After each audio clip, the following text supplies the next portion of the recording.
स्वाभिमान का बिगुल बजा तो, स्वाभिमान का बिगुल बजा तो जाग उठी तरुणाई है। स्वाभिमान का बिगुल बजा तो जाग उठी तरुणाई है। तिलक लगाने तुम्हें जवानों क्रांति द्वार पर आई है। तिलक लगाने तुम्हें जवानों क्रांति द्वार पर आए हैं। तिलक लगाने तुम्हें जवानों क्रांति द्वार पर आए हैं।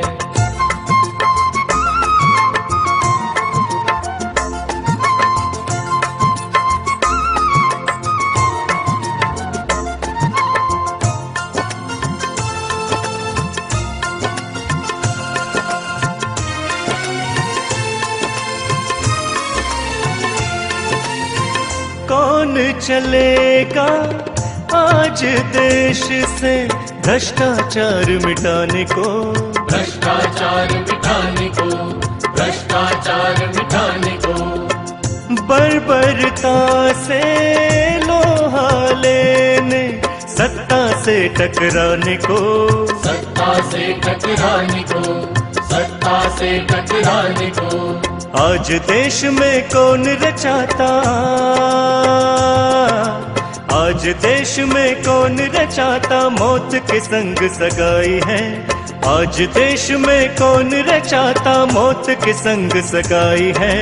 तिलक लगाने तुम्हें जवानों क्रांति द्वार पर आए हैं। तिलक लगाने तुम्हें जवानों क्रांति द्वार पर आए हैं।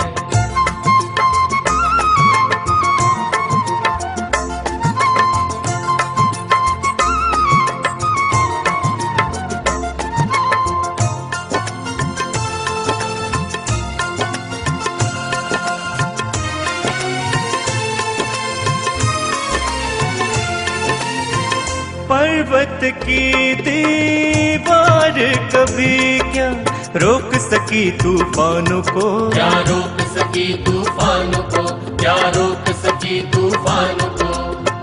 क्या बंदूकें रोक सकेगी बढ़ते हुए जवानों को, बढ़ते हुए जवानों को, बढ़ते हुए जवानों को। चूर चूर हो गई वो शक्ति, चूर चूर हो गई वो शक्ति जो हमसे टकराई है। चूर चूर हो गई वो शक्ति जो हमसे टकराई है। तिलक लगाने तुम्हें जवानों क्रांति द्वार पर आए हैं। तिलक लगाने तुम्हें जवानों क्रांति द्वार पर आए हैं।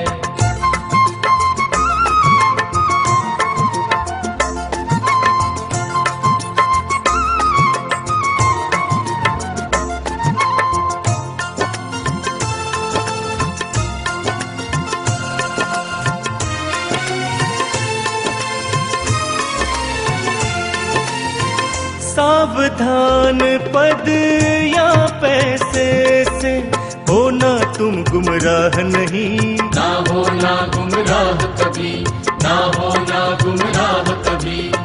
सीने पर गोली खाकर भी निकले मुंह से आह नहीं, निकले मुंह से आह नहीं, निकले मुंह से आह नहीं। ऐसे वीर शहीदों ने ही, ऐसे वीर शहीदों ने ही देश की लाज बचाई है। ऐसे वीर शहीदों ने ही देश की लाज बचाई है।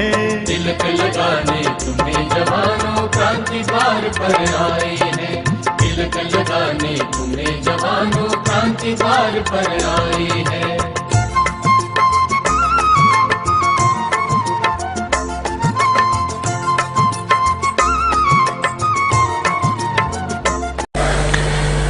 आज की सभा में उपस्थित हिसार के सभी सम्माननीय नागरिक बंधुओं, माताओं, बहनों, आज इस सभा में उपस्थित हिसार कृषि विश्वविद्यालय के परम सम्माननीय vice chancellor Shri doctor K S. Khokhar ji, उनके सहयोगी डॉक्टर S.S. पाहुजा जी, मेरे भारत स्वाभिमान के सहयोगी भाई ईश जी, मेरे भारत स्वाभिमान के सहयोगी भाई मदन जी, हमारे भारत स्वाभिमान के सम्माननीय संरक्षक महोदय श्री सुभाष जी, अन्य सभी पदाधिकारी, मैं आप सबका बहुत आभारी हूं कि आपने ये सुंदर व्यवस्था की है और मुझे आपसे संवाद करने का मौका मिला है।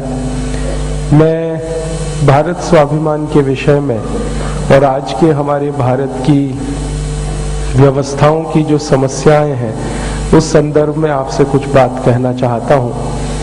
भारत स्वाभिमान नाम का अभियान परम पूजनीय स्वामी रामदेव जी ने 5 जनवरी 2009 से शुरू किया। इस अभियान में सारे देश में मेरे जैसे करीब 2,40,000 योग शिक्षक तन मन धन से लगे हुए हैं और अगले 4 से 5 वर्षों में 11 लाख से ज्यादा योग शिक्षक तन मन धन से इस अभियान में लग जाएंगे। इसकी पूरी कोशिश और तैयारी चल रही है। आपके जैसे 5 करोड़ से ज्यादा लोगों को हम भारत स्वाभिमान का सदस्य बनाएंगे अगले 4 वर्षों में, इसका हमारा संकल्प है। और भारत के 50 करोड़ से ज्यादा लोगों का आशीर्वाद इस अभियान में हमें मिलेगा, ऐसा हमारा संकल्प है। आपके मन में सवाल आएगा कि इतना बड़ा संगठन बनाने की जरूरत क्या? जब हमें आजादी नहीं मिली थी, 1947 के पहले अंग्रेजों का शासन था, उस समय कोई बहुत बड़ा संगठन बनाना और फिर देश की आजादी की लड़ाई लड़ना वो तो समझ में आता है, क्योंकि अंग्रेजों की सत्ता दुनिया के 70 से ज्यादा देशों में चलती थी और उन अंग्रेजों को मार के भगाना था तो बहुत बड़ा संगठन चाहिए था। इसलिए आजादी के पहले महात्मा गांधी ने जो संगठन बनाया था उसमें 1 करोड़ 24 लाख से ज्यादा कार्यकर्ता थे। आजादी के बाद इतना बड़ा संगठन बनाना जिसमें 5 करोड़ से ज्यादा सदस्य हों और 50 करोड़ से ज्यादा लोगों का सहयोग और समर्थन हो, इसकी जरूरत क्या है? क्यों हम ये कर रहे हैं? क्या जरूरत है? उद्देश्य हमारा क्या है? लक्ष्य हमारा क्या है? इन सब प्रश्नों पर मैं आपसे संवाद करूंगा। सबसे पहले तो मैं आपसे जो बात कहूं वो ये कि परम पूजनीय स्वामी रामदेव जी ने तो मूल रूप से योग और प्राणायाम का अभियान शुरू किया और वो अभियान सारे देश में और दुनिया में चल पड़ा।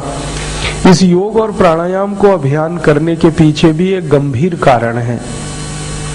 कारण ये है कि भारत आजाद हो गया, 63 साल आजादी के हो गए, लेकिन अभी भी हमारे देश में चिकित्सा की सुविधाएं सब व्यक्तियों को उपलब्ध नहीं है।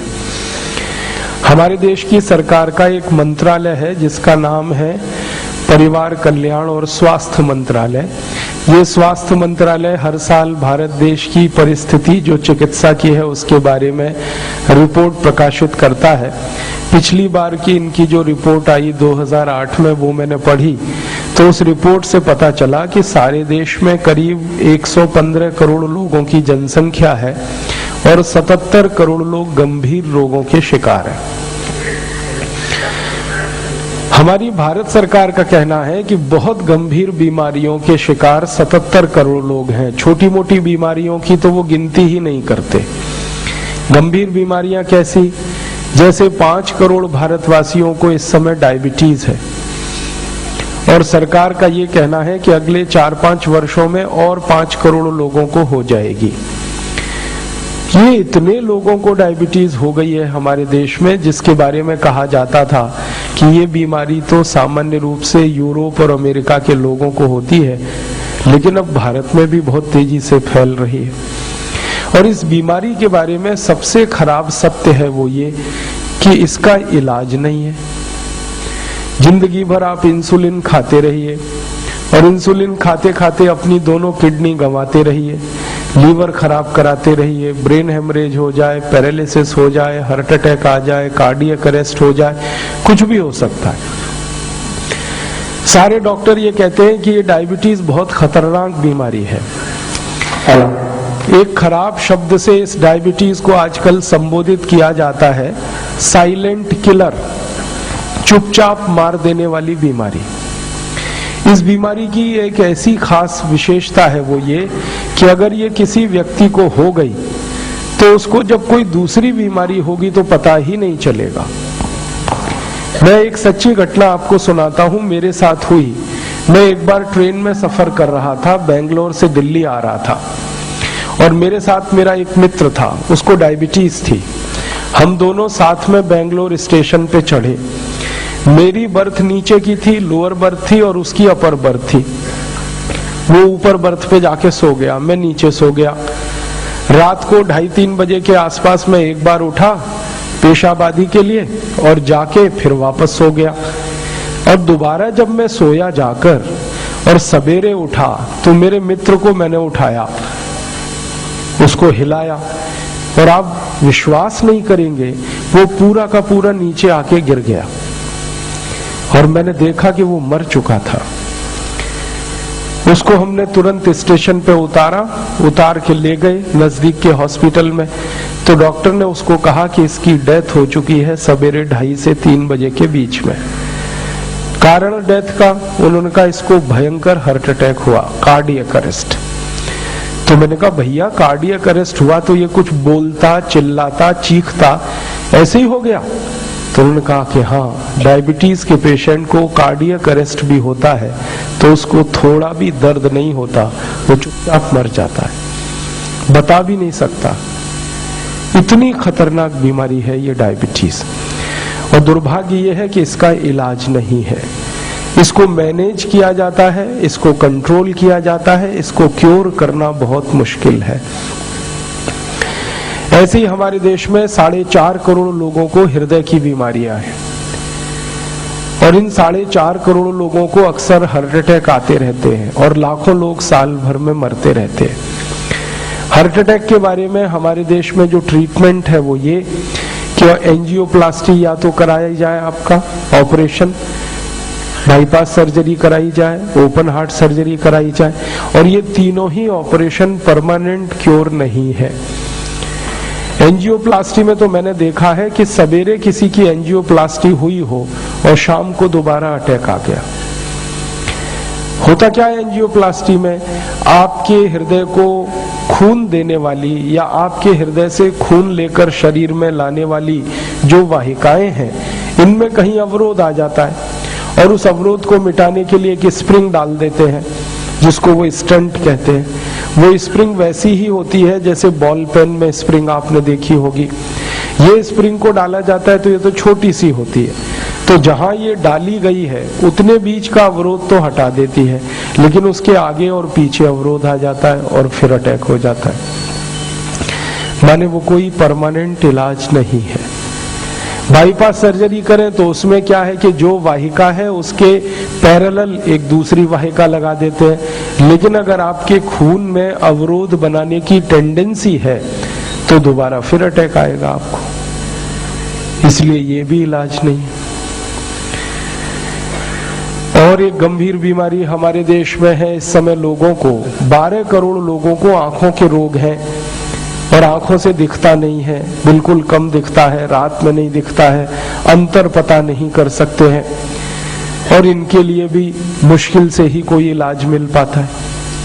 फिर 17 करोड़ लोगों को घुटनों का दर्द है, कमर का दर्द है, कंधों का दर्द है, जिसमें आपको पेन किलर दे देते हैं, दर्द निवारक औषधि दे देते हैं, जब तक आप खाते रहिए तब तक दर्द दबा रहेगा, जैसे ही औषधि बंद की दर्द फिर शुरू हो जाता है, उसमें इलाज नहीं है।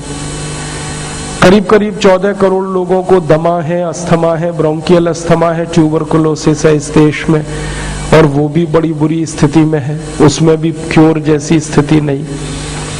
20 करोड़ से ज्यादा भारतवासियों को हाइपरटेंशन है, माने ब्लड प्रेशर हाई है उनका, और उनको डॉक्टर कहते हैं कि जिंदगी भर दवा खाओ। अरे जिंदगी भर तो भोजन किया जाता है, दवाएं थोड़ी खाई जाती है, लेकिन जिंदगी भर दवा खाने का माने चिकित्सा नहीं है उसकी आपके पास।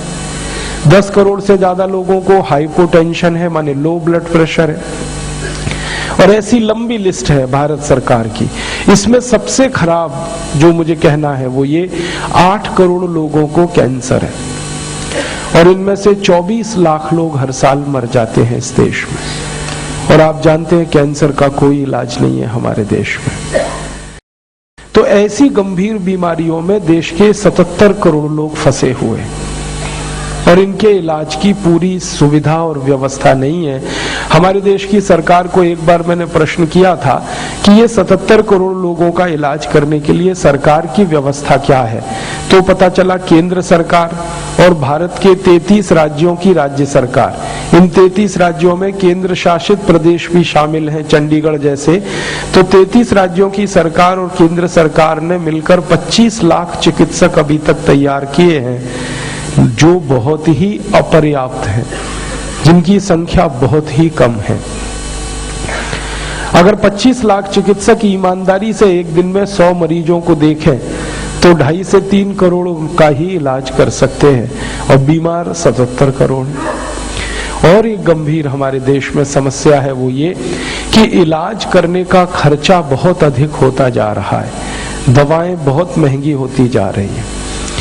मैं तो इस काम में लगा हूं पिछले कई वर्षों से, तो बाजार में अक्सर मैं सर्वेक्षण करता रहता हूं। 1991 के पहले हमारे देश में जो दवाएं 50 पैसे में उपलब्ध थी बाजार में, आज उनकी कीमत 50 रुपए से अधिक हो चुकी है। कैंसर जैसे मर्ज का इलाज करने में 1991 से पहले जो 10-15 हजार रुपए से 30-35 हजार का खर्च होता था, आज उस कैंसर की दवाओं का खर्चा 1.5-2 लाख रुपए तक पहुंच गया है। दवाएं बहुत महंगी है। मैंने आपको थोड़ी देर पहले कहा ना, एंजियोप्लास्टी होती है जिसमें स्टंट आपके शरीर में डाला जाता है, वो स्टंट का खर्चा बनाने का मात्र 10 रुपए आता है, लेकिन जब ऑपरेशन के साथ आपको वो डाला जाता है तो बिल 1.5-2 लाख रुपए से 2.5-3 लाख कुछ भी हो सकता है। कई चिकित्सालयों में तो मैंने देखा है कि डॉक्टर बार्गेन करते हैं। बेंगलोर में, दिल्ली में, मद्रास में, हैदराबाद, सिकंदराबाद में जब हम जाते हैं किसी मरीज को लेकर, तो डॉक्टर कहते हैं जी 2.5 लाख लगेगा। तो कहते हैं भैया मरीज को ले जा रहे हैं किसी दूसरी जगह। फिर कहते हैं नहीं 2 लाख में हो जाएगा। फिर कहते हैं नहीं 1.5 लाख में हो जाएगा। और घिसते घिसाते 70-75 हजार पे ऑपरेशन कर देते हैं। ऐसे लगता है कि जैसे गाजर मूली खरीद रहे हैं हम वहां जाके। मोल भाव होता है। और कई हॉस्पिटल्स ने पैकेज देना शुरू किया है, एक पर एक फ्री ले लो, ये ऑपरेशन करा लो तो ये फ्री कर देंगे, और ये करा लो तो ये फ्री कर देंगे। 2 मरीज ले आओ तो आपको फ्री कर देंगे, 3 ले आओ तो 2 को फ्री कर देंगे। मैंने मजाक बना दिया है पूरी चिकित्सा व्यवस्था को। ऐसी स्थिति है इस देश में। हमारे देश में एक पूर्व राष्ट्रपति रहे जिनका नाम डॉक्टर APJ अब्दुल कलाम। उन्होंने अपने राष्ट्रपति कार्यकाल में एक बड़ा काम किया था, जिसके लिए मैं हमेशा उनकी प्रशंसा करता हूं। उन्होंने भारत सरकार के अधिकारियों को युद्ध स्तर पर लगाकर एक सर्वे कराया था कि भारत में कितने लोग हैं जो दवा खरीदकर इलाज करा सकते हैं। तो पता चला कि पूरी आबादी का मात्र 33% लोग हैं जो सिर्फ दवा का खरीद कर इलाज करा सकते। 115 करोड़ की आबादी में सिर्फ 33% लोग इलाज करा सकते हैं। बाकी का सब भगवान भरोसे है। और क्यों भगवान भरोसे है? तब पहली बार एक सत्य उद्घाटित हुआ इस देश में। डॉक्टर APJ अब्दुल कलाम के कारण वो सत्य पता चला देश को। 84 करोड़ लोगों की आमदनी एक दिन में 20 रुपए से कम है, इसलिए वो तो इलाज करा ही नहीं सकते। 50 करोड़ लोगों की आमदनी एक दिन में 10 रुपए से कम है, उनकी तो संभावना नहीं है दूर दूर तक। 25 करोड़ लोगों की एक दिन की आमदनी 5 रुपए से कम है, वो तो कभी सोच ही नहीं पाएंगे इलाज कराने का। इतनी गरीबी, तो गरीबी बहुत ज्यादा, दवाएं बहुत महंगी, चिकित्सा सुविधाएं अपर्याप्त, इन सब कारणों से हमारे देश में बड़ी बुरी दुर्दशा है। इस दुर्दशा का क्या समाधान है? तो परम पूजनीय स्वामी रामदेव जी ने इसका एक रास्ता निकाला। क्योंकि हम भारत के लोग सारी दुनिया में इस बात के लिए जाने जाते हैं कि हम एक विशेष सभ्यता हैं, यूनिक सिविलाइजेशन है पूरी दुनिया में। ये मैंने दुनिया की किसी दूसरी सभ्यता में ये नहीं पढ़ा और ये नहीं सुना। सर्वे भवन्तु सुखिनः सर्वे सन्तु निरामया सर्वे भद्राणि पश्यन्तु मां कश्चित् दुःख भाग् भवेत्। किसी सभ्यता में ये नहीं। भारत अकेला देश है जो सारी दुनिया में ये बात कहता है, सब सुखी हों, सब निरोगी हों, सबके चेहरे प्रसन्नता से खिले हुए हों, किसी को कोई दुख ना हो। तो एक तरफ हमारी महान परंपरा सर्वे भवन्तु सुखिनः, सब सुखी हों, सब निरोगी हों, और दूसरी तरफ इस देश की वर्तमान दुर्दशा चिकित्सा की, जिसमें किसी को इलाज कराने के लिए पैसा ही ना हो। तो दोनों का कैसे समन्वय करें? तो एक बीच का रास्ता निकाला स्वामी जी ने, वो ये कि भारत के हर व्यक्ति को खुद अपनी चिकित्सा करने के लिए तैयार किया जाए, और वो भी बिना किसी शुल्क के और बिना किसी साइड इफेक्ट के, बिना किसी दुष्परिणाम के। वही एक उपाय है और कोई उपाय नहीं है। आप बोलेंगे जी क्या सरकार सबका उपाय नहीं कर पाएगी चिकित्सा का? एक बार मैंने भारत सरकार के स्वास्थ्य मंत्रालय को ये पूछा था कि भारत के सभी नागरिकों को चिकित्सा सुविधा देने के लिए कितना समय लगेगा। तो सरकार के मंत्रालय से उत्तर आया कि भारत के सभी नागरिकों को सब तरह की चिकित्सा सुविधाएं देने में 350 साल लगेंगे। तो मेरे समझ में बात नहीं आई। मैंने दोबारा पूछा मंत्रालय को कि ये क्या मतलब है जो आपने लिखा है? तो उन्होंने कहा कि देखिए बात सीधी सी ये है कि 63 साल आजादी के बाद हमने 10 लाख करोड़ रुपए खर्च किया है, तब जाकर 25 लाख डॉक्टर बने हैं, और 63 साल में हम 10 लाख करोड़ खर्च करेंगे तो और 25 लाख डॉक्टर बनेंगे, फिर और 63 साल में और 10 लाख करोड़ खर्च करेंगे तो और 25 लाख चिकित्सक हो जाएंगे। तो 350 साल में कुल इतने चिकित्सक हो जाएंगे कि हर व्यक्ति का इलाज हो सके। लेकिन नीचे एक वाक्य लिखा हुआ था बोल्ड लेटर्स में, उन्होंने कहा इसमें शर्त ये है कि अगले 350 साल तक एक भी बच्चा पैदा ना हो इस देश में। मतलब क्या है?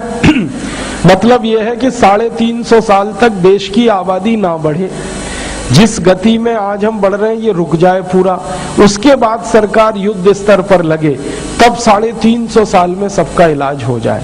अब ये तो संभव है नहीं कि देश की आबादी ना बढ़े। अगर 350 साल हमारी आबादी नहीं बढ़ी तो बहुत बड़ा खतरा है इस देश की सभ्यता को। दुनिया में ऐसा तो कोई देश नहीं कर सकता। मैंने तो देखा यूरोप में कई देश हैं, बेल्जियम, डेनमार्क, नॉर्वे जैसे, वो तो रात दिन आबादी बढ़ाने का अभियान चला रहे हैं। आपको सुनकर हैरानी होगी, सेंट्रल यूरोप के कई देशों में ज्यादा बच्चे पैदा करो इसके लिए इनाम मिलता।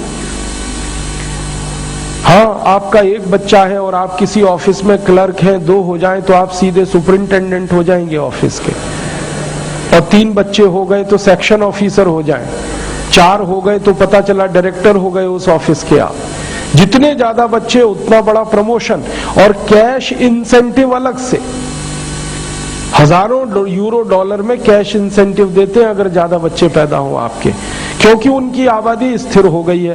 देश के खत्म हो जाने का खतरा पैदा हो गया है, वो खतरा हम नहीं ले सकते इस देश में, एक भी बच्चे पैदा ना हो। तो इसका मतलब है सरकार के भरोसे तो सबका इलाज हो नहीं पाएगा।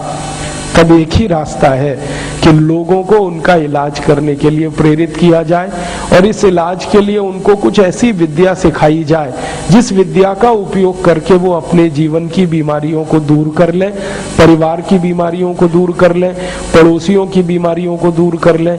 इसी विद्या का नाम है योग और प्राणायाम, और इसी अभियान का नाम है सर्वे भवन्तु सुखिनः वाला योग प्राणायाम का, जो परम पूजनीय स्वामी जी ने शुरू कर रखा है। एक ही दृष्टि है उसके पीछे कि सभी लोग स्वस्थ हों। परम पूजनीय स्वामी जी बार बार कहते हैं बीमारी से कोई ना मरे इस देश में। तो कैसे संभव है? हर व्यक्ति योग करे, प्राणायाम करे, बीमारियों को ठीक करे। इस योग और प्राणायाम की विद्या में ये ताकत है कि हर बीमारी को आप खुद से ठीक कर सकते। पिछले कई वर्षों में मैंने देखा कि हजारों लाखों लोग, अब तो करोड़ों में हैं वो, जिन्होंने अपने 20-20 साल के ब्लड प्रेशर को ठीक किया मात्र 3 महीने के प्राणायाम से। मैंने ऐसे हजारों लाखों लोगों को देखा जिन्होंने अपनी शुगर को ठीक किया मात्र 2-2.5 महीने के प्राणायाम से। मैंने ऐसे लाखों लाखों लोगों को देखा जिन्होंने अपना माइग्रेन ठीक किया दमा ठीक किया, अस्थमा ठीक किया, ब्रोंकियल अस्थमा ठीक किया, ट्यूबरकुलोसिस ठीक किया 2.5, 3, 4 महीने के प्राणायाम से। माताओं बहनों को मैंने देखा जिनकी गर्भाशय में 250-250 ग्राम की गांठ थी, ट्यूमर था, उन्होंने वो ट्यूमर गला दिया 6-7 महीने के प्राणायाम से। जिन माताओं के लिए डॉक्टरों ने लिख के दे दिया था कि या तो आप ऑपरेशन कराओ, आपका यूट्रस हटा दो, नहीं तो मरने की तैयारी रखो, उन माताओं ने ऑपरेशन नहीं कराया, प्राणायाम किया। और आज उन डॉक्टरों को लिखना पड़ा कि अब आपको ऑपरेशन की कोई जरूरत नहीं है क्योंकि आपका ट्यूमर डिसॉल्व हो गया है, गल गया। मैंने देखा हजारों लोगों को जिनका ब्रेन ट्यूमर ठीक हुआ है, जिसके ठीक होने की कोई संभावना नहीं होती है। ऐसा ब्रेन ट्यूमर जिसको डॉक्टरों ने मना कर दिया था कि हम इसको टच भी नहीं कर सकते, रिमूव नहीं कर सकते, क्योंकि शरीर के पैरालाइज्ड हो जाने की संभावना है अगर ऑपरेट करने के लिए हमने ये ब्रेन को खोला। ऐसे ट्यूमर को मैंने देखा 6-7 महीने में पूरा खत्म हुआ, गल गया। ब्लड कैंसर जैसी बीमारी को तो मैंने देखा है इतनी आसानी से ठीक हो रही है योग और प्राणायाम से कि डॉक्टर खुद हैरान है, परेशान है, और अब उनको ये कहना पड़ रहा है कि ये तो कोई चमत्कार है। मैं पिछले 1 वर्ष से हरिद्वार में रहता हूं। जब खाली समय मिलता है तो बीमार मरीजों के रिकॉर्ड्स देखता रहता हूं, और मैंने देखा है पिछले 1 वर्ष में कैंसर के हजारों मरीज आए हरिद्वार और ठीक होकर वापस गए। ऐसे मरीजों को ठीक होते देखा जो टाटा इंस्टीट्यूट से रिजेक्ट होके आए थे और उनके डॉक्टर ने कह दिया था कि अब तो 15 दिन की जिंदगी है, घर जाके भगवान का भजन करो। वो 15 दिन की जिंदगी वाले भटकते हुए हरिद्वार पहुंच गए और अब जीवित है, साल भर से ज्यादा हो गया है, दूर दूर तक मरने की संभावना नहीं दिखती उनकी। इसका माने इस योग और प्राणायाम की विद्या में ताकत तो है, और भारत की हर उस विद्या में ताकत है जो हजारों साल पुरानी है। भारत में कोई विद्या तभी चलती है जब उसमें ताकत होती है, नहीं तो वो विद्या डूब जाती है। महर्षि पतंजलि के समय से चली आ रही ये विद्या अभी तक अक्षुण्ण है, जीवित है। ये अलग बात है कि परम पूजनीय स्वामी जी ने इसको घर घर पहुंचाया। विद्या तो पुरानी है, हजारों साल की। ये विद्या के जीवित रहने का ही मतलब है कि इसमें ताकत है। जो चीज में ताकत नहीं होती है वो ज्यादा दिन जीवित नहीं रहती है। सालों साल से ये विद्या चली आई है, और अंग्रेजों के गुलामी के समय में जब अंग्रेजों ने पूरी ताकत लगाई इस विद्या को खत्म करने की, तो भी ये विद्या जीवित रह गई। इसका माने इसकी इनर स्ट्रेंथ कुछ है, और वो इनर स्ट्रेंथ को हम अगर पहचान लें तो हम भी हमारी सब बीमारियों का इलाज खुद कर सकते हैं। हमें डॉक्टर मिले ना मिले, दवा खा पाए ना खा पाए, कोई भी कारण हो कि हम दवा नहीं खा सकते। एक कारण है कि हमको साइड इफेक्ट बहुत होते हो, दूसरा कारण है हमारे पास पैसे ना हो, तीसरा कोई और भी कारण हो सकता है। आप दवा खा पाए ना खा पाए, डॉक्टर आपको मिले ना मिले, सुविधा मिले ना मिले, आप किसी छोटे से स्थान पर बैठकर सांस को लेना और छोड़ना, जिसका एक सतत नियम है, वो करना शुरू कर दीजिए। आप खुद चमत्कार देखेंगे अपनी बीमारियों को ठीक होते हुए, अपनी परेशानियों को ठीक होते हुए। तो यही एक रास्ता हमको तो दिखता है कि भारत के हर व्यक्ति को स्वस्थ बना दें, निरोगी बना दें, तभी सर्वे भवन्तु सुखिनः की बात कह पाएंगे। तो हर व्यक्ति स्वस्थ हो जाए, निरोगी हो जाए, फिर वो व्यक्ति इस विद्या को परिवार के लोगों को सिखाए, परिवार के लोग स्वस्थ हो जाए, फिर पड़ोसियों को सिखाए, मोहल्ले के लोग स्वस्थ हो जाए, फिर गांव पूरा स्वस्थ हो जाए, शहर स्वस्थ हो जाए और देश स्वस्थ हो जाए। तो एक बड़ी क्रांति इस देश में होती है, और उस क्रांति की तरफ बढ़ता हुआ ये अभियान है योग और प्राणायाम का। मैं तो आपसे एक प्रार्थना करने आया, वो ये कि इस हिसार में हमारे योग प्राणायाम की नियमित कक्षाएं चलती हैं, और इन कक्षाओं में आप कभी भी आ सकते हैं। बहनों की अलग कक्षाएं हैं, भाइयों की अलग कक्षाएं। आप आइए और इन कक्षाओं में जुड़ जाइए और इस विद्या को सीख लीजिए, दूसरों को सिखा दीजिए। मैं अंतिम बात इसके बारे में जो कहना चाहता हूं वो ये कि भारत में जीवन का अंतिम उद्देश्य माना जाता है मोक्ष की प्राप्ति। हमारे देश में आप कोई भी वेद पढ़ो, कोई उपनिषद पढ़ो, ब्राह्मण ग्रंथ पढ़ो या पुराने कोई भी शास्त्र पढ़ो, हर जगह लिखा हुआ है जीवन का अंतिम लक्ष्य है मोक्ष की प्राप्ति। और मोक्ष मिलना बहुत सरल है इस देश में। मोक्ष की प्राप्ति के लिए जो तरीका बताया गया है शास्त्रों में बड़ा अद्भुत है, बहुत सरल है। हमारे शास्त्र कहते हैं कि हर उस व्यक्ति को मोक्ष हो सकता है जो अपने जीवन के दुखों को दूर कर ले और दूसरों के दुखों को दूर करने का प्रयास करे। ऐसा माना गया है हमारे देश में कि 3 तरह के दुख हैं जीवन में, दैहिक, दैविक और भौतिक। दैहिक दुख माने शरीर का दुख, सर्दी है, खांसी है, जुकाम है, बुखार है, डायबिटीज है, ब्लड प्रेशर है, ये सब दैहिक दुख है। दैविक दुख माने भगवान का दिया हुआ दुख, धरती फट गई, भूकंप आ गया, बाढ़ आ गई, सूखा पड़ गया, ये सब दैविक दुख है। और भौतिक दुख माने गरीबी है, भूखमरी है, बेकारी है। तो 3 तरह के दुख, दैहिक, दैविक और भौतिक, इन तीनों दुखों को जो व्यक्ति अपने जीवन से मिटा दे और दूसरों के जीवन से इन्हीं दुखों को मिटाने का काम करे तो उसी व्यक्ति को मोक्ष होता है। ये शास्त्रों में स्पष्ट कहा गया। माने कोई अगर हमको ये कहे कि मेरे चेले हो जाओ, मेरे शिष्य हो जाओ, मैं तुम्हें मोक्ष करा दूंगा, इससे बड़ा पाखंड कुछ नहीं। कोई कहे कमंडल लेके हिमालय में चले जाओ और मोक्ष हो जाएगा, ये सबसे बड़ा झूठ है। तो ना तो हिमालय में जाने से मोक्ष होगा और ना किसी गुरु के चेला बनने से मोक्ष होगा। मोक्ष होने का रास्ता है कि आप अपने जीवन के दुखों को दूर करिए और दूसरों के दुखों को दूर करने के लिए रात दिन प्रयास करिए, तो पक्का है कि आपको मोक्ष हो जाएगा। मैं यही चाहता हूं कि मुझे मोक्ष हो जाए और इसलिए हिसार आया।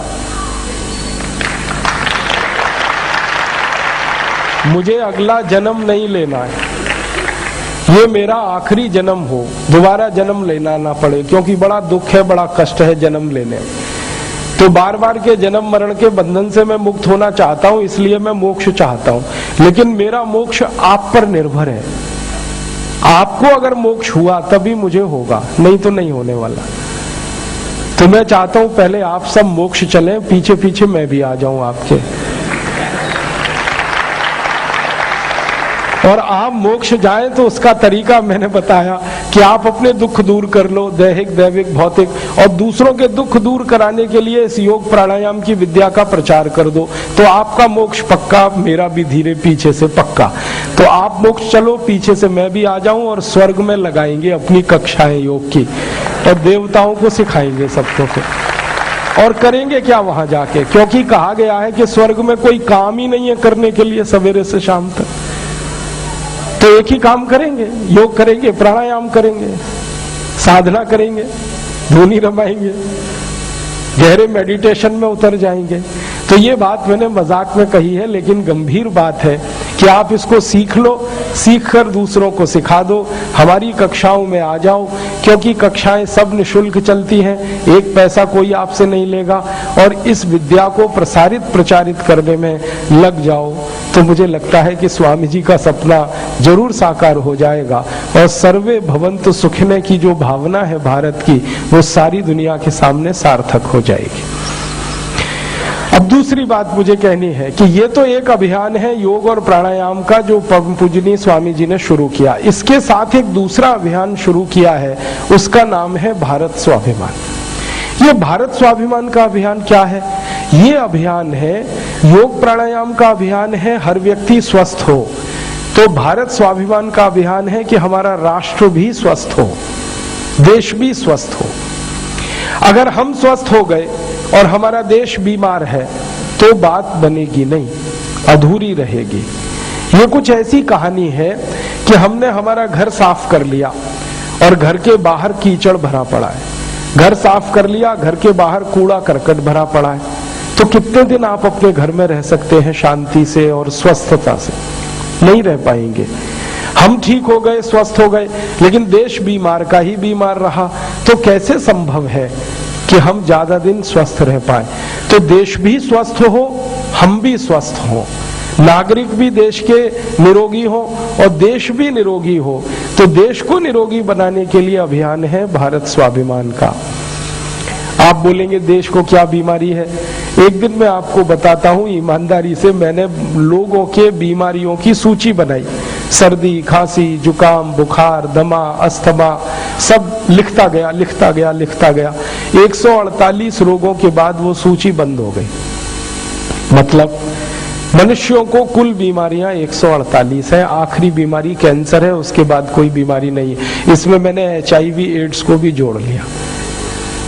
तो मनुष्य जीवन की तो 148 बीमारियां हैं, वो तो अंतिम सूची बन गई। लेकिन देश की बीमारियों की सूची मैंने बनाना शुरू किया, वो अभी तक बन रही है।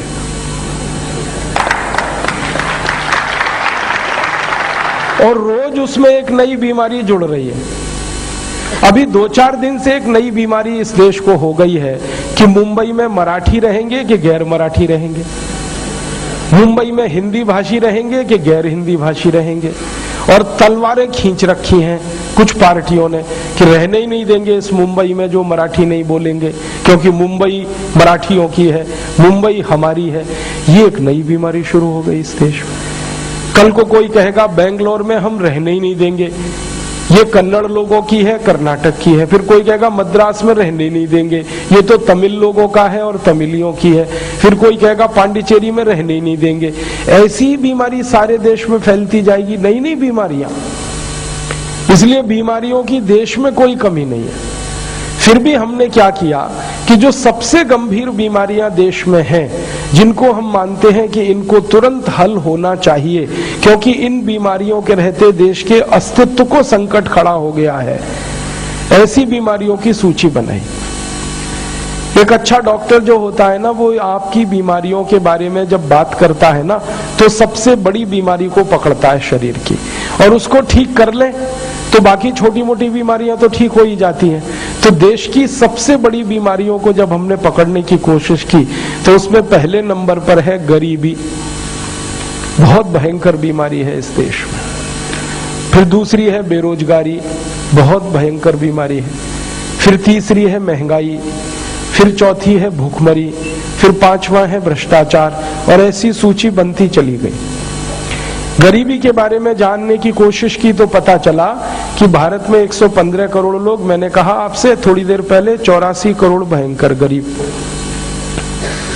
गरीबी के बारे में सारी दुनिया में संयुक्त राष्ट्र महासंघ ने एक विशेष अभियान चला रखा है, गरीबी मिटाओ, गरीबी हटाओ। तो उस अभियान के तहत हर साल वो सूची बनाते हैं, सबसे दरिद्र देशों की सूची, सबसे गरीब देशों की सूची, महादरिद्र देशों की सूची। तो 2008 में संयुक्त राष्ट्र महासंघ ने महादरिद्र देशों की जो सूची बनाई, उसमें 88 देश हैं और भारत का नंबर उसमें 70वां है। माने भारत से ज्यादा गरीब देश सिर्फ 18 हैं। हमसे भी कम गरीब देशों में नंबर है बांग्लादेश और पाकिस्तान का। हमसे भी कम गरीब देशों में नंबर है हैती का, जहां अभी थोड़ी देर पहले भूकंप आया। वो हैती हमसे कम गरीब देश है। आप अंदाजा लगा सकते हैं, भारत उससे भी ज्यादा गरीब है। हमारे देश में और दुनिया में सबसे अमीर देशों की भी सूची बनाते हैं संयुक्त राष्ट्र महासंघ वाले। तो हर साल मैं ढूंढता रहता हूं कि भारत का नंबर कहीं आ रहा है क्या, नहीं आता। सबसे अमीर देशों में हमेशा एक देश का नाम रहता है स्विट्जरलैंड, और सबसे गरीब देशों में नाम रहता है भारत का।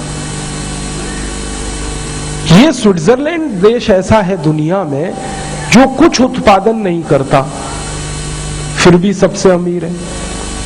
ये स्विट्जरलैंड एक ऐसा देश है पूरी दुनिया में जिसमें कुछ व्यापार नहीं होता, फिर भी सबसे अमीर है।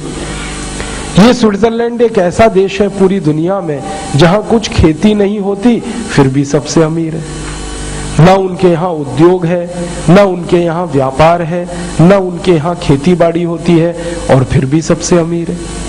विचित्र है, असामान्य बात है ये तो।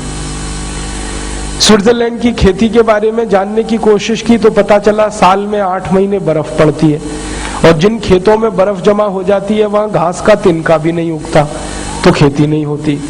फिर पता चला कि उनके यहाँ उद्योग इसलिए नहीं है कि खेती नहीं होती, क्योंकि जिस देश में खेत नहीं होते, खेती नहीं होती, वहां कच्चा माल नहीं होता, रॉ मटेरियल नहीं होगा, तो उद्योग नहीं चलेंगे। फिर जहां उद्योग नहीं होंगे और खेती भी नहीं होगी, वहां व्यापार किसका होगा? वो खरीदेंगे क्या और बेचेंगे क्या?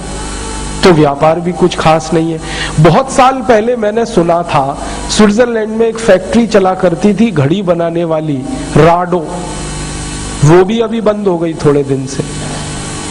राडो के अधिकारियों को एक बार मैंने ईमेल किया था कि भैया आपकी घड़ी तो बड़ी क्वालिटी वाली थी, स्विस वॉच करके सारी दुनिया में बिकती थी, अब क्यों बंद हो गई? तो उनका भला हो चाइना का, उन्होंने इतनी सस्ती घड़ियां बना के बाजार में डाल दी है कि अब हमारी कोई खरीदता ही नहीं। उस राडो के अधिकारी ने मुझे उत्तर दिया था कि चाइना की घड़ी हमारे देश में किलो के भाव में मिलती है, 1 किलो खरीद लो, 2 किलो खरीद लो। मैं पूछा कितने की? उसने कहा 1 यूरो डॉलर की। 1 यूरो डॉलर माने 56-60 रुपया, उसमें 1 किलो घड़ी मिलती है। राडो कंपनी बंद हो गई। चीन ने ऐसी डंपिंग की है दुनिया के कई देशों में, बड़ी बड़ी फैक्ट्रियां बंद हो गई, तो अब वो भी बंद हो गया। अब तो कुछ उद्योग है ही नहीं, व्यापार कुछ है नहीं और खेती होती नहीं, फिर वो देश सबसे अमीर है। और हमारे भारत में दुनिया की सबसे अच्छी खेती होती है। जो खेती दुनिया में कहीं नहीं होती वो यहाँ होती है। दुनिया के ज्यादातर देशों में मैंने पता किया तो मालूम हुआ कि ज्यादा से ज्यादा 1 या 2 फसल होती है, भारत में 4 फसल होती है। और एक बार मैंने सूची बनाई थी भारत के गांव में क्या क्या होता है। मैं एक सच्ची घटना सुनाता हूं, बहुत इंटरेस्टिंग है और आपको भारत की समझ देने में बड़ी मदद करेगी। एक बार एक जर्मन प्रोफेसर से मेरा झगड़ा हुआ था। एक इंटरनेशनल कॉन्फ्रेंस में मेरा एक जर्मनी के प्रोफेसर से झगड़ा हो गया। झगड़ा किस बात का? वो प्रोफेसर बार बार गाना गा रहा था, मेरा देश बहुत महान, मेरा देश बहुत महान, मेरा देश बहुत महान, मैं रक्त शुद्ध आर्य, मैं रक्त शुद्ध आर्य। मुझे थोड़ा गुस्सा आ गया, मैंने कहा मेरा भी देश महान। कहने लगा तुम्हारा देश कैसे महान? मैंने कहा तुम्हारा देश कैसे महान? जर्मनी, जरा बताओ। तो झगड़ा हो गया। अब इस झगड़े का निपटारा करना था। अब ये बुद्धिजीवी लोगों का झगड़ा बड़ा विचित्र होता है, जब तक निपटारा ना हो तब तक उनको चैन नहीं मिलता। सामान्य लोगों का झगड़ा तो हुआ और मिट गया, ये बुद्धिवादी लोगों का झगड़ा बड़ा विचित्र है। तो मुझे नींद ही नहीं आई। जितने दिन कॉन्फ्रेंस में रहा कुल बुलाता रहा कि इससे पूछो कि इसका देश क्यों महान और मैं बताऊं कि मेरा देश क्यों महान। तो दोनों ने मिलकर एक फैसला किया कि चलो ठीक है, आपस में बात करेंगे, तुम सवाल पूछो, मैं सवाल पूछूं, और जिसके सवाल में उत्तर ज्यादा से ज्यादा ना आएगा नहीं, उसी का देश हारेगा, और जिसके सवालों का जवाब ज्यादा से ज्यादा हाँ आएगा वही जीतेगा, उसी का देश महान। तो मैंने कहा चलो ठीक है। अब हमने अपने अपने सवाल फ्रेम किए। तो वो जर्मन प्रोफेसर ने पहले मुझे कहा कि तुम पूछो मुझसे पहले। तो मैंने कहा चलो पूछता हूं। तो सबसे पहला सवाल मैंने उससे पूछा, तुम्हारे देश में गन्ना होता है? तो उसने कहा नहीं होता। क्योंकि मुझे उसे हराना था ना, तो ऐसे सवाल पूछने थे जिनका उत्तर नहीं आए। मालूम तो मुझे भी है कि जर्मनी में गन्ना नहीं होता।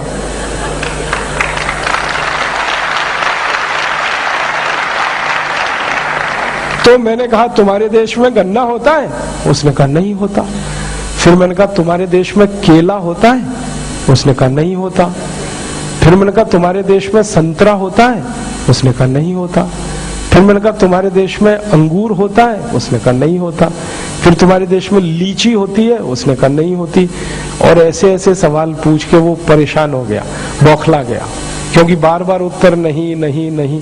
तो थोड़ी देर में कहता, मिस्टर राजीव दीक्षित, मेरे देश में कोई मीठी चीज पैदा नहीं होती, अब आगे पूछो।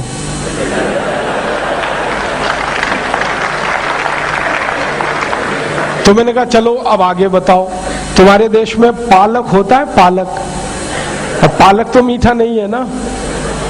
तो मैंने कहा पालक होता? उसने कहा नहीं होता। फिर मैंने कहा मेथी होती है? मेथी? उसने कहा नहीं होती।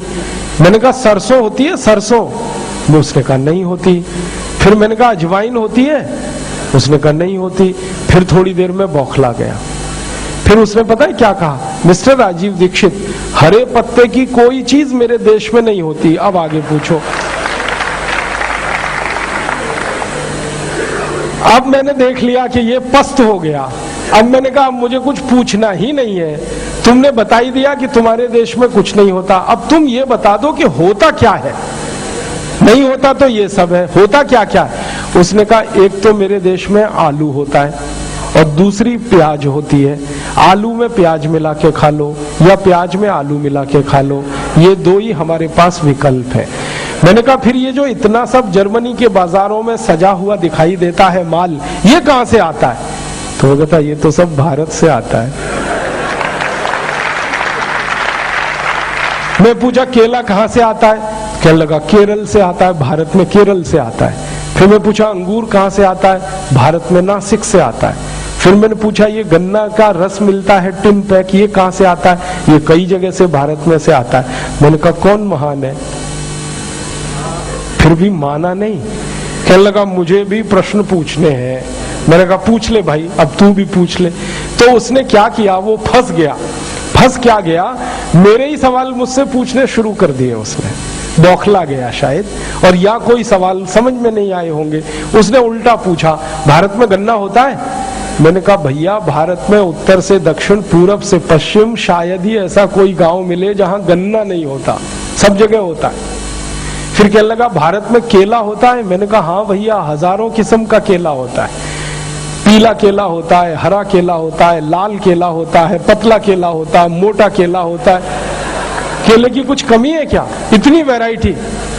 फिर कहने लगा आम होता है? मैंने कहा हाँ बहुत आम होता है। दिल्ली से लेके हरिद्वार की दूरी मुश्किल से 250 किलोमीटर है। इतनी दूरी में 500 प्रजातियों का आम होता है। दशहरी अलग होता है, फजला अलग होता है, लंगड़ा अलग होता है, चौसा अलग होता है। मैंने कहा तुमने तो एक क्वालिटी का आम देखा खाया, हम तो 500 जाति के आमों के बीच में रहते हैं। कहने लगा अच्छा। मैंने कहा हाँ। फिर पूछने लगा कि तुम्हारे देश में क्या क्या? मैंने कहा ऐसी कोई चीज तुम बताओ जो हमारे यहाँ नहीं होती, सब होता है। उसको भरोसा नहीं हुआ, उसने कहा तुम झूठ बोल रहे हो। मैंने कहा अच्छा हमारा फैसला तो बाद में होगा, ये झूठ है या सच है? तुम भारत आ जाओ, आने जाने के टिकट की व्यवस्था मैं कराता हूँ, भारत में आके देखो। आ गया वो भारत, और मैंने उसको 2-4 गांव में भेजा, उत्तर दक्षिण पूरब पश्चिम, और उसको कहा डायरी लेके जाना, पेन लेके जाना, और हर गांव में जाकर ये नोट करना कि इस गांव में क्या क्या होता है। गेहूं है, चावल है, चना है, दाल है, लिस्ट बनाओ एक एक गांव में क्या क्या होता है। वो लिटरली गया, 4 महीने भारत में घूमा, उसने लिस्ट बनाई। अंत में उसने कहा कि भारत में सामान्य रूप से एक एक गांव में 2000 तक चीजें होती हैं, 2000 वस्तुएं पैदा होती। तब मैंने कहा अब बताओ किसका देश महान? तो उसने कहा तुम्हारा देश महान।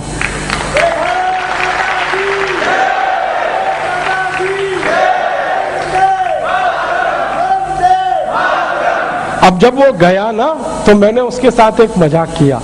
मैंने कहा आप बोलो क्या इरादा है? तो उसने कहा भारत में रहना चाहता हूं। मैंने कहा भारत सरकार से परमिशन ले लो। तो उसने कहा परमिशन तो लूंगा लेकिन ईश्वर से लूंगा, सरकार से नहीं लूंगा। मैं पूछा वो क्या? तो उसने कहा जीसस से कहूंगा, गॉड से कहूंगा कि मुझे अगला जन्म भारत में दे। तब मैंने दूसरा मजाक किया, मैंने कहा तुम्हारा जीसस तो पुनर्जन्म में मानता ही नहीं है। आपको मालूम है क्रिश्चियनिटी में पुनर्जन्म नहीं है, पूर्व जन्म भी नहीं है, पुनर्जन्म भी नहीं है। मैंने कहा तुम्हारा जीसस तो मानता ही नहीं पुनर्जन्म में, अब कैसे? तो उसने कहा फिर तुम बताओ। मैंने कहा धर्म बदल लो और हिंदू हो जाओ, फिर मैं गारंटी देता हूं कि हमारा भगवान तुमको बार बार जन्म देगा और इसी जमीन पे देगा। तो उसने कहा मैं सोचूंगा। फिर वो चला गया। मतलब इस पूरी कहानी से मैं समझाना चाहता था वो ये कि भारत के एक एक गांव में हजारों चीजें पैदा होती हैं, फिर इस देश में गरीबी क्यों? अब हमारे देश में गांव में खेती में इतनी तरह की चीजें पैदा होती हैं, इसलिए उद्योग भी हैं इस देश में। आप सुन के आश्चर्य करेंगे 5 करोड़ 80 लाख उद्योग चलते हैं इस देश में। सबसे छोटे उद्योग जिनको स्मॉल स्केल कहते हैं, फिर मझोले उद्योग, फिर बड़े उद्योग, सब मिलाकर 5 करोड़ 80 लाख इतने उद्योग चलते हैं। फिर व्यापार है, और व्यापार भी सरकार कहती है लाखों करोड़ों रुपए का है, सामान्य नहीं है। तो लाखों करोड़ों का व्यापार करोड़ों करोड़ों उद्योग और खेत में इतना सारा पैदा हो इस देश में, तो फिर ये देश गरीब क्यों? ये समझने की बात है। और एक दूसरा देश स्विट्जरलैंड, जहां कोई उद्योग नहीं, कोई व्यापार नहीं, और वो दुनिया का सबसे अमीर देश।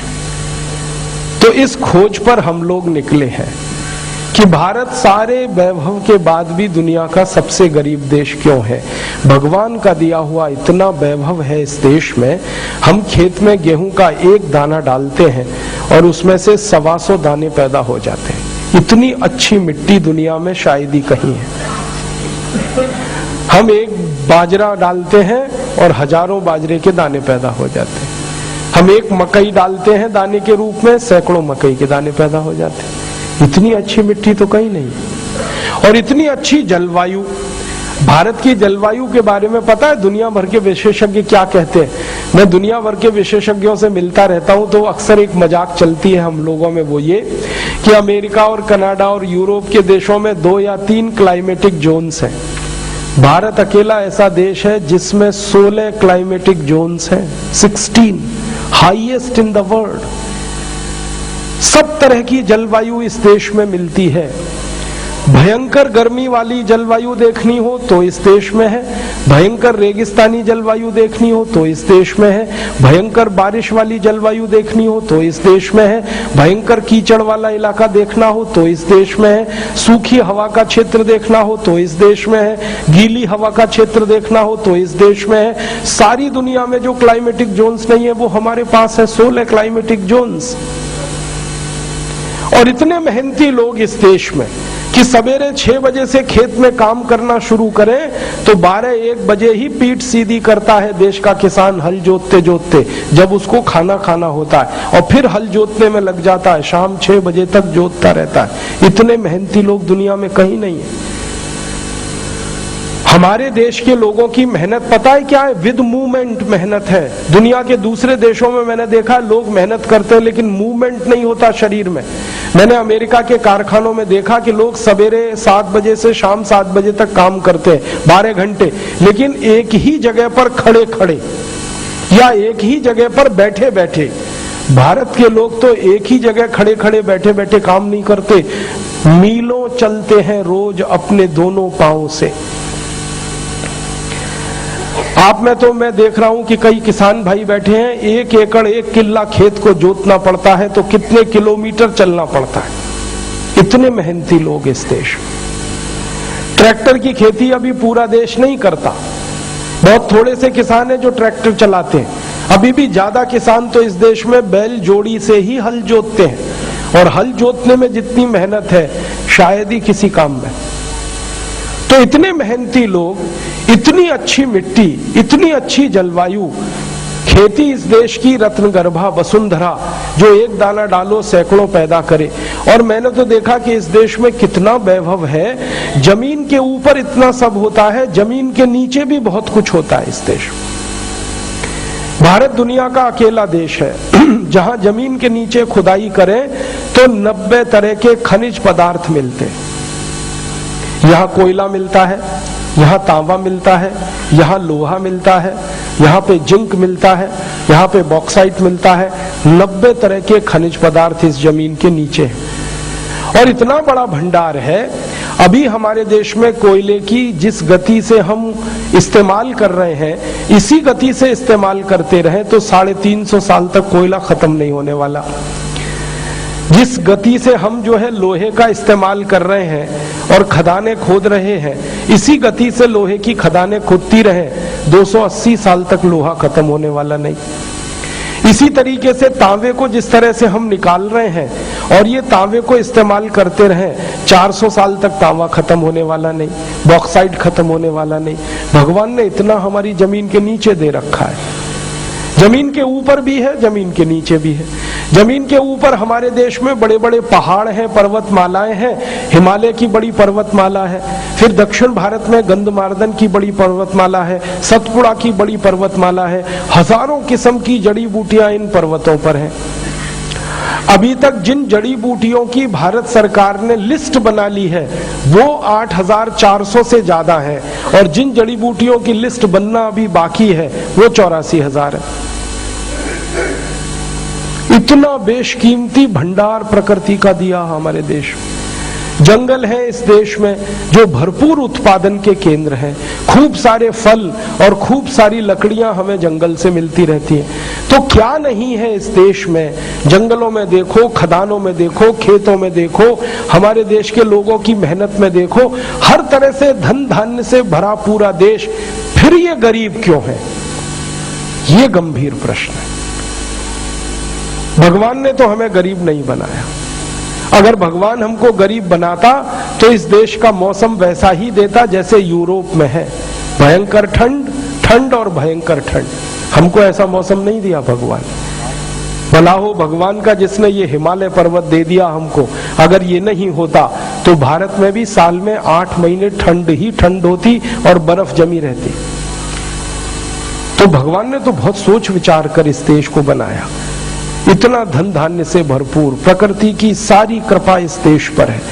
बहुत दिन मैं ये सोचता रहा कि ये सारा धन धान्य का भंडार इस देश में प्रकृति का जो है ये किस कारण से है और दूसरे देशों में ये क्यों नहीं है। तो इसका एक उत्तर मिला कि भारत में ये सारा धन धान्य इसलिए है कि भारत देश में सूरज भगवान की सबसे बड़ी कृपा है। इस देश पर सूर्य सबसे ज्यादा इस देश में है, सूर्य का प्रकाश सबसे ज्यादा इस देश में है। और जिन देशों में कुछ नहीं है उन देशों में दिखाई देता है सूर्य का प्रकाश नहीं है। यूरोप और अमेरिका के देशों में पता है कभी कभी संडे होता है। संडे माने छुट्टी नहीं, संडे माने सूरज का दिन। हाँ, 8 महीने तो भयंकर बर्फ पड़ती है तो संडे होता ही नहीं। 4 महीने में कभी कभी संडे होता है।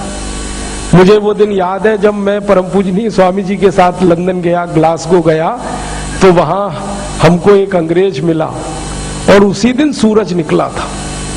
ये संयोग की बात, स्वामी जी के चरण पड़े उस जमीन पर और सूरज निकला बहुत तेज। तो उस अंग्रेज ने कहा कि आप बहुत लकी हैं कि आपको ये सूर्य दिखाई दे रहा है। मैं पूछा क्या हुआ? उसने कहा कई दिनों से सूरज नहीं निकला, अभी निकला है। तो वहां कभी कभी संडे होता है और भारत में एवरीडे संडे। यहां हर दिन सूरज का दिन है। आज सूरज निकला, कल निकलेगा, परसों निकलेगा, करोड़ों साल पहले निकला, करोड़ों साल बाद निकलेगा। इस देश पर सूरज की सबसे असीम कृपा है। ये सूरज की धूप हमको जो मिली है ना, इसी ने सारा वैभव बनाया है। ये खेतों में जो अच्छा उत्पादन होता है ये सब सूर्य के प्रकाश का कमाल है। ये जमीन के नीचे जो 90 किस्म के खनिज पदार्थ हैं ये सूर्य के प्रकाश का कमाल है।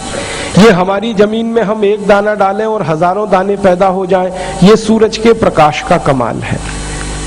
आपने बचपन में पढ़ा होगा एक फोटोसिंथेसिस की क्रिया होती है, प्रकाश संश्लेषण, जिसमें पौधे सूर्य से प्रकाश लेते हैं, भोजन बनाते हैं। वो भोजन कुछ अपने लिए रखते हैं, कुछ मिट्टी को दे जाते हैं, उसी से सारी दुनिया चलती है। तो ये क्रिया तो वहीं होती है जहां सूरज होता है और यहाँ तो भरपूर सूरज है। तब समझ में आया कि भगवान ने देश को सूर्य दिया है और सूर्य ने इस देश पर इतनी कृपा की है, उसके कारण ये देश धन धान्य से भरपूर है। फिर इस देश में गरीबी क्यों होनी चाहिए? ये गंभीर प्रश्न है। फिर इस प्रश्न को हमने खोजना शुरू किया और खोजते खोजते खोजते खोजते हमें कुछ रास्ता दिखा या कुछ जानकारियां मिली और उससे पता चला कि हमारी गरीबी का कारण क्या है।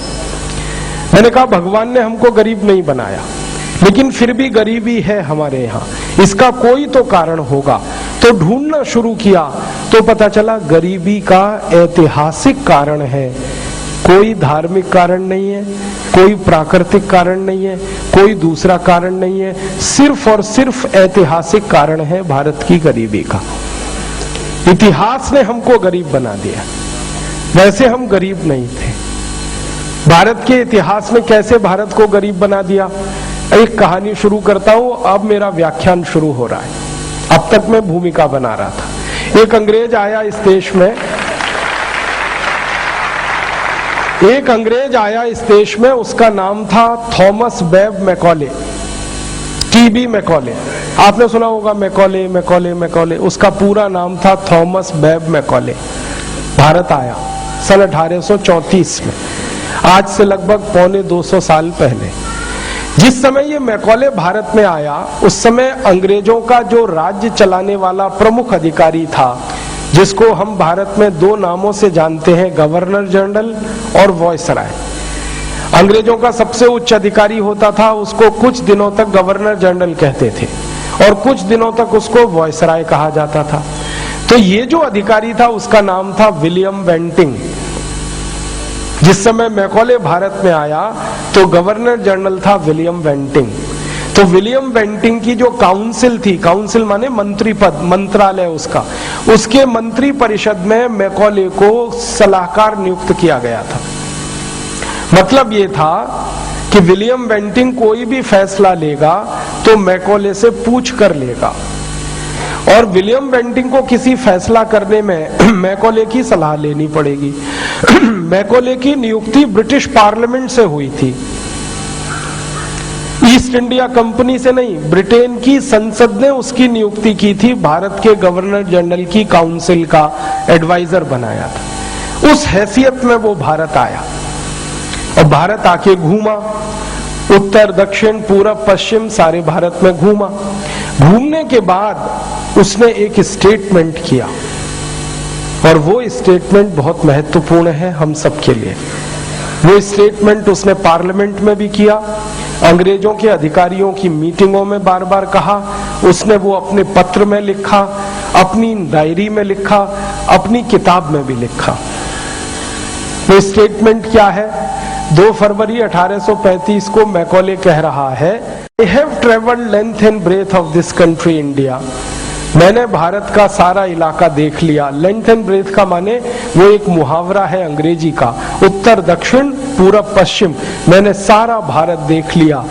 I have traveled length and breadth of this country India, but I have never seen a person who is a beggar and who is a thief in this country India। वो कहता मैंने एक आदमी भी भारत में नहीं देखा जो भिखारी हो और चोर हो। कुछ अंग्रेज उससे पूछते हैं कि ये क्या कहा तुमने भारत के बारे में? तो कहता है कि जो मैंने कहा है उस पर मैं टिकूंगा, मेरे पास प्रमाण है, मेरे पास दस्तावेज है। भारत में एक भी आदमी को मैंने भिखारी और चोर नहीं देखा। तो क्यों? तो कहता है भारत का हर व्यक्ति इतना धन संपन्न है तो उसको किसी से भीख मांगने की जरूरत नहीं है, और हर व्यक्ति इतना धन संपन्न है कि उसको किसी की चोरी करने की जरूरत नहीं। कोई भी जब चोरी करता है तो अभाव में करता है, और कोई भी किसी से भीख मांगता है तो अभाव में ही मांगता है। वो कहता भारत का एक व्यक्ति भी अभाव में नहीं रहता, इतना धन इतना पैसा इस देश में है। फिर उस स्टेटमेंट में वो आगे कहता है कि मैं भारत में कई घरों में गया हूं और मैंने देखा है कि एक एक घर में सोने के सिक्कों का ढेर ऐसे लगा रहता है जैसे गेहूं और चने का ढेर होता है। ये कह रहा है वो, घरों में सोने के सिक्कों का ढेर रहता है। फिर वो कहता है कि मैंने जब भी भारत के किसी भी घर में जाकर पूछा कि आपके पास कितने सोने के सिक्के हैं, तो हर आदमी ने मुझे जवाब दिया कि गिने नहीं। गिनी चीजें वो जाती हैं जो कम होती हैं, जो चीजें जरूरत से ज्यादा होती हैं वो गिनी नहीं जाती। मैं आपके घर में आऊं और पूछूं कि कितने गेहूं के दाने आपके घर में हैं, तो आप हंसेंगे ना, आप कहेंगे कितने क्विंटल गेहूं हैं, ऐसे पूछो। तो मैकॉले ने जब जब किसी को ये पूछा कि कितने सोने के सिक्के आपके घर में हैं, तो हर आदमी ने उसकी हंसी उड़ाई और उसको कहा कि कितना किलो सोना है, ऐसे पूछो।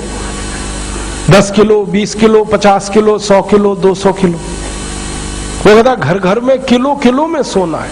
वो कहता कई घरों में तो क्विंटल में सोना है, कई घरों में मीट्रिक टन में सोना है, इतना सोना है इस देश में। जब ये बात उसने ब्रिटिश पार्लियामेंट में कही तो ब्रिटिश पार्लियामेंट में हंगामा मच गया, और हंगामा ये मचा कि भारत के लोगों के पास अगर इतना सोना है तो ये आया कहां से। इस बात का हंगामा था। भारत ने दुनिया के किस किस देश को लूटा है जहां से ये सोना आया, तो उन्होंने भारत की हिस्ट्री पे अध्ययन करना शुरू किया। उसमें से निकला कि भारत ने कभी किसी देश को नहीं लूटा, और यही सच्चाई है, हमने कभी किसी देश को नहीं लूटा। हमने दूसरे देशों पर विजय प्राप्त की है लेकिन लूटा किसी को नहीं है। जीता है युद्ध, लूटा नहीं है किसी को। लूटना हमारे भारत की परंपरा नहीं है। एक कहानी तो आप सभी जानते हैं, भगवान श्री राम ने सोने की लंका पर विजय प्राप्त की, लेकिन सोने की लंका को लूटा नहीं।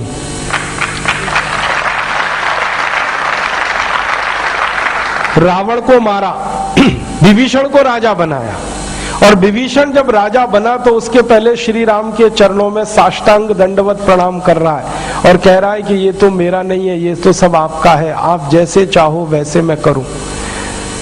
तो लक्ष्मण को तो लालच आ गया एक बार, उन्होंने कहा कि ले लो भैया कुछ सोना, अयोध्या का भला हो जाएगा। श्री राम ने कहा कि लक्ष्मण, हमारी परंपरा नहीं है लूटने की, हम 1 ग्राम भी सोना यहां से नहीं ले जा सकते। तब लक्ष्मण ने कहा कि अपनी अयोध्या तो कुछ गरीबी में है, तो राम ने जवाब दिया, जननी जन्म भूमिश्च स्वर्गादपि गरीयसी, वो भले गरीब है लेकिन हमारी जन्म भूमि है, लौटना हमको खाली हाथ ही है, लूटना नहीं है। अगर श्री राम चाहते तो लक्ष्मण को श्रीलंका का प्रधानमंत्री बनाते और लक्ष्मण की मदद से पूरी श्रीलंका का सोना अयोध्या में ले आते, क्या मुश्किल थी। लेकिन नहीं किया उन्होंने, क्योंकि भारत की परंपरा नहीं है। और श्री राम की कहानी तो मैंने इसलिए सुनाई कि आपको तुरंत समझ में आ जाएगी, वरना तो इस देश में ऐसे सैकड़ों चक्रवर्ती सम्राट हुए हैं जिन्होंने दूसरे देशों को जीता लेकिन लूटा किसी को नहीं। चक्रवर्ती सम्राट अशोक की कहानी, चक्रवर्ती सम्राट चंद्रगुप्त विक्रमादित्य की कहानी, चक्रवर्ती सम्राट हर्षवर्धन की कहानी, चक्रवर्ती सम्राट समुद्रगुप्त की कहानी, ये सब कहानियां हमारे सामने हैं। इन्होंने 20 युद्ध जीते हैं, लूटा किसी देश को नहीं। लूटना हमारी परंपरा नहीं है, तो हमने कभी लूटा नहीं। फिर भी दुनिया का सबसे ज्यादा सोना इस देश में कैसे आया, हर घर में सोने के सिक्के कहां से आए। तब इस पर खोजना शुरू किया तो पता चला कि 3000 वर्षों तक भारत ने दुनिया के देशों से व्यापार किया, और 3000 वर्षों तक इस देश ने दुनिया के देशों को वो सामान बनाकर दिया जो कोई नहीं बनाता था।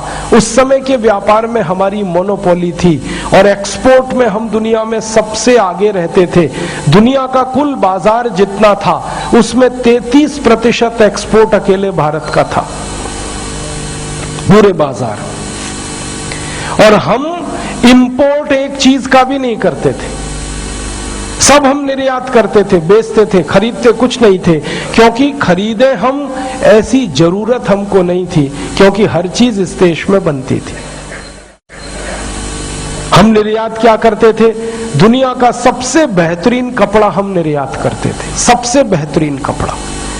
आपको मालूम है, इस देश में ढाका में मलमल बनती थी, इस देश में सूरत में मलमल बनती थी, इस देश में मालवा में मलमल बनती थी।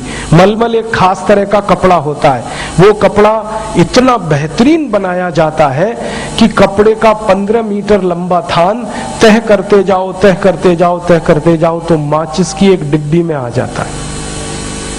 15 मीटर का थान, इस क्वालिटी की हम कपड़े में बुनाई करते थे। और ये सारी बुनाई हाथ से होती थी, मशीनें नहीं थी। ये क्वालिटी का कपड़ा हम बनाते थे। आपने कई बार सुना होगा कि भारत के मलमल का कपड़ा 15 मीटर लंबा, एक अंगूठी में से खींच के निकालो तो पूरा थान पार हो जाता। इस क्वालिटी का कपड़ा बनाते, और ये कपड़ा दुनिया के 56 देशों के बाजारों में बिकता था। सबसे ज्यादा ये कपड़ा बिकता था यूरोप में, फिर बिकता था अफ्रीका में, फिर बिकता था लैटिन अमेरिका में। और हमारा जब कपड़ा बिकता था ना बाजारों में दुनिया में, तो उसके प्रमाण है मेरे पास कि भारत का कपड़ा तराजू के एक पलड़े में रखा जाता था और उसके वजन के बराबर सोना दूसरे पलड़े में रखा जाता था। वजन के बराबर सोना हमें मिलता था कपड़ा बेचने पर। हमने 3000 साल दुनिया को कपड़ा पहनाया और उसके बदले में सोना कमाया। सोना लूटा नहीं, अपनी मेहनत से सोना हमने कमाया। यूरोप के इतिहास को जब मैंने पढ़ना शुरू किया तो रोम साम्राज्य वहां सबसे पुराना साम्राज्य रहा। रोमन एम्पायर में पहले राजा से लेकर आखिरी राजा तक सबने भारत का ही कपड़ा पहना। रोमन एम्पायर की जो रानियां होती थी वो सब भारत के कपड़े पहनती थी। अंग्रेजों के राजा रानी भी भारत का कपड़ा पहनते थे। आपको एक इंटरेस्टिंग बात बताता हूं। एक बार अंग्रेजों के राजा के बारे में लंदन की पार्लियामेंट में बहस हुई और बहस इस बात की हुई कि अंग्रेजों का राजा भारत का कपड़ा पहनता है, उसकी पत्नी भारत का कपड़ा पहनती है, तो हम भारत को गुलाम कैसे बनाएं। माने हमारे कपड़े पहनकर ये लोग रहते थे। क्यों? क्योंकि उनके यहां कपड़ा नहीं होता था। कपड़ा क्यों नहीं होता था? क्योंकि कपास नहीं होती थी। कपास क्यों नहीं होती? क्योंकि मिट्टी इतनी अच्छी नहीं जो कपास कर सके। तो जब सारी दुनिया कपड़ों से मरहूम थी, नंगी थी, तब हम कपड़ा बनाते थे और दुनिया को कपड़ा पहनाते थे। उसमें हमने सोना कमाया। फिर कपड़ा अकेला नहीं था, हम लोहा बेचते थे दुनिया में, स्टील बेचते थे। स्टील बनाने की परंपरा सबसे पुरानी भारत में है। आपको सुनकर यह गर्व होगा कि सारी दुनिया को स्टील बनाना भारत ने सिखाया। कच्चा लोहा, उससे स्टील कैसे बनाया जाता है, यह टेक्नोलॉजी दुनिया को भारत ने दी और स्टील दिया बनाकर। भारत के स्टील से ईस्ट इंडिया कंपनी के जहाज बना करते थे और ईस्ट इंडिया कंपनी के रिकॉर्ड्स बताते हैं कि वो भारत के स्टील से जब जहाज बनाते थे तो वो जहाज 70 से 80 साल चलता था। और वो ये कहते हैं कि किसी दूसरे देश के स्टील से जहाज बनाओ तो 15 साल में ही खराब हो जाता है। इस क्वालिटी का स्टील हम बनाते थे। भारत के स्टील की विशेषता पता है क्या थी? जंग नहीं लगता था उसमें, ये विशेषता थी। ऐसा स्टील दुनिया में हमने बनाया, जंग नहीं लगता था। और उसके प्रमाण अभी तक मौजूद हैं। दिल्ली के पास मेहरौली नाम के गांव में चले जाइए, एक लौह स्तंभ खड़ा हुआ है जिसमें जंग नहीं लगा, सैकड़ों साल से है। मैं अभी कासगंज गया था भारत स्वाभिमान की एक सभा में। कासगंज में मैंने एक महादेव का मंदिर देखा जिसमें 500 साल पुराना घंटा लटका हुआ है जिसमें जंग नहीं लगा है अभी तक। इस क्वालिटी का स्टील हम। दक्षिण भारत में लौह स्तंभ हैं जिनमें जंग नहीं लगा। ये स्टील हमने बनाया और बेचा और उसके बदले में सोना कमाया। लोहा बेचकर हमने सोना कमाया, कपड़ा बेचकर हमने सोना कमाया। हम ईंट बेचते थे दुनिया में। ककैया ईंट होती है जो बहुत पतली होती है और उस ईंट की स्ट्रेंथ 1000 साल होती है। उस ईंट से बने हुए मकान हजार साल तक नहीं टूटते। भारत के राजा महाराजाओं के जो किले बने हुए हैं ना, वो पतली ईंट के हैं, अभी भी सुरक्षित है। और ईंट से ईंट को जोड़ने के लिए एक मटेरियल हम बनाते थे, चूना। अभी तो बनता है सीमेंट, पहले बनता था चूना। चूने और सीमेंट में जमीन आसमान का अंतर है। सीमेंट अच्छे से अच्छा आप लगाओ, मकान की दीवार में 2-3 दिन में ही क्रैक आ जाएगा। और चूना खराब से खराब लगाओ, 100 साल तक क्रैक नहीं आएगा। दीवार टूट सकती है, क्रैक नहीं आएगा। इस क्वालिटी का चूना बनाते थे। हमारे तो कई किले अभी भी हैं जिनको आप देख सकते हो। जयपुर के पास आमेर नाम का एक छोटा सा शहर है। आमेर का किला देखने जाओ तो चूने की जो दीवारें हैं ना, वो शीशे की तरह से चमकती हैं। इस क्वालिटी का चूना है।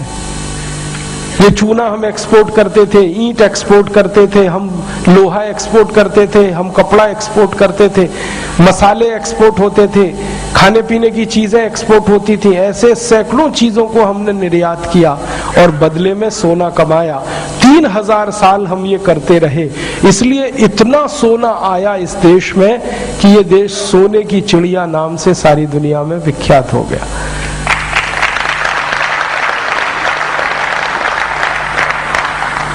तब मैकॉले कह रहा है, I have never seen a person who is a bagger and thief in this country India.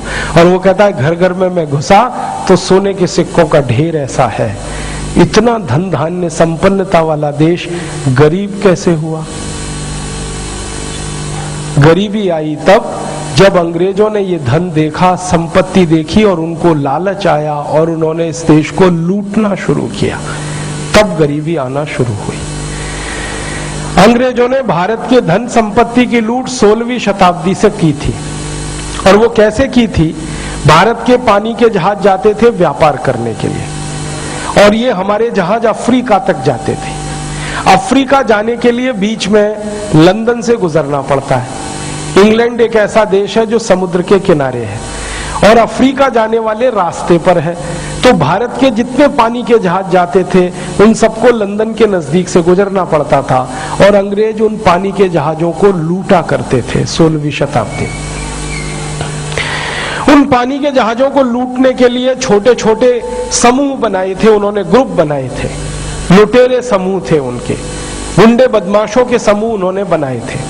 और भारत से गए हुए पानी के जहाजों को जब वो लूटा करते थे तो बहुत संपत्ति मिलती थी उनको। तो ये लुटेरे समूह जो हुआ करते थे इंग्लैंड में, इन लोगों ने आपस में एक फैसला किया कि भारत से आने वाले पानी के जहाजों पर अगर इतना धन और संपत्ति है तो हम भारत में ही क्यों ना चलें लूटने के लिए, जहां पर ये खजाना है सारा का सारा। तब उन्होंने ईस्ट इंडिया कंपनी बनाई इस काम के लिए, और कंपनी का नाम भी रखा ईस्ट इंडिया। दोनों ही ये नॉन इंग्लिश शब्द हैं, अंग्रेजों को ये नाम रखने की जरूरत नहीं थी। वो कंपनी का नाम रखते तो कोई अंग्रेज नाम रखते, इंडिया नाम क्यों रखा और ईस्ट क्यों रखा? पूरब की तरफ आना था उनको इसके लिए, और इंडिया रखा क्योंकि भारत ही आना था उनको।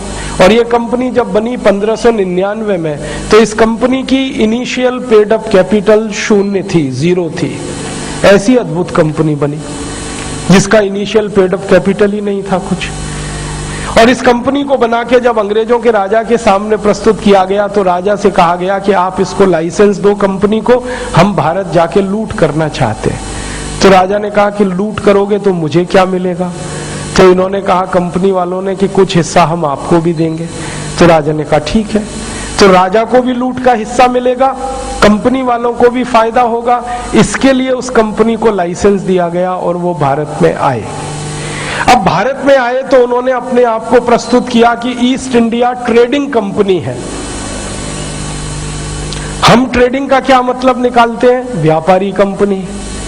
इंग्लैंड में ट्रेडिंग का मतलब कुछ और है। 16वीं शताब्दी की अंग्रेजी की डिक्शनरी मैंने ढूंढी तो उसमें पता चला ट्रेड का माने होता है प्लंडरिंग। प्लंडरिंग माने लूट मार। हम ट्रेड का मतलब समझते रहे व्यापार।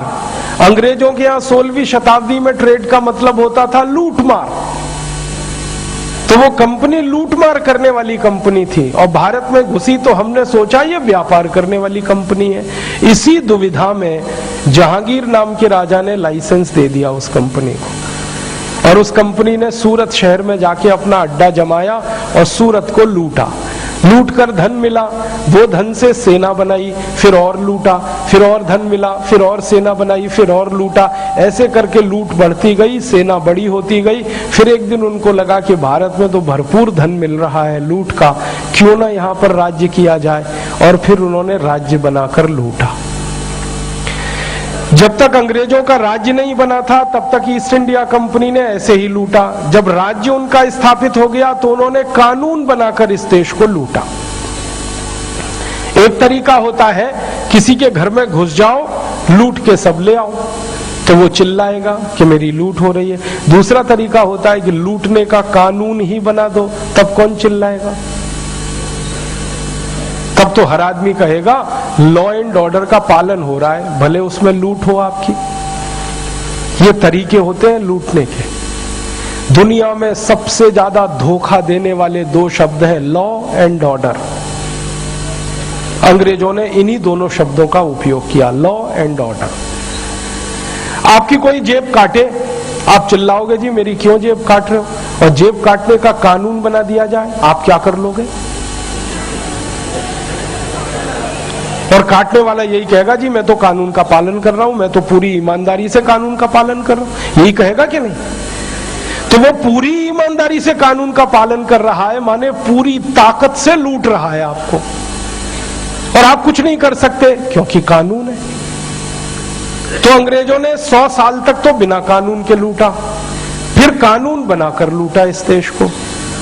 जब अंग्रेजों ने बिना कानून के इस देश को लूटा था, तब समय का एक उदाहरण बताता हूं। एक रॉबर्ट क्लाइव नाम का अंग्रेज था इस देश में, प्लासी का युद्ध लड़ा उसने 1757 में।